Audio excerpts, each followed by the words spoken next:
Welcome to our channel. Today we how to verify ShipStation rules for dropshipping tracking emails step by step clearly. Log in to your ShipStation account. Navigate to the shipping section in the top menu. Select automation from the drop-down options. Click on Manage Rules. In the Manage Rules section, review your existing rules for dropshipping tracking emails. Identify rules that are associated with your dropshipping processes. Click on the specific rule you want to verify. Check the conditions set within the rule.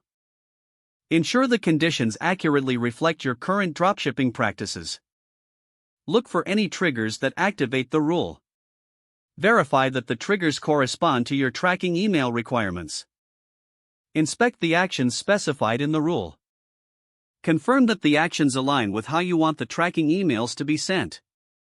If necessary, edit any conditions or actions to better suit your needs. Test the rule by simulating a dropship order in ShipStation. Monitor if the tracking email is sent as expected. If the email is not sent, return to the rule and double-check all settings. Make adjustments until the rule functions correctly. Once verified, save any changes made to the rule. Log out of your ShipStation account when finished. If the page does not load, refresh the browser or try again in a private or incognito window.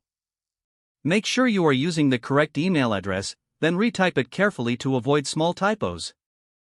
If your password is not accepted, use the reset option and create a new strong password you can remember. Check your spam folder for verification or security emails, then complete any requested confirmation steps.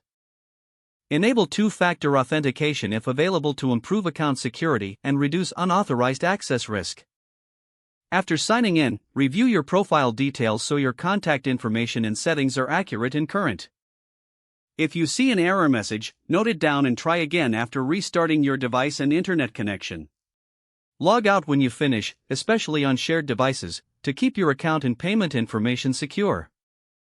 If the page does not load, refresh the browser or try again in a private or incognito window. Don't forget to like this video and subscribe to our channel for more step-by-step tech guides.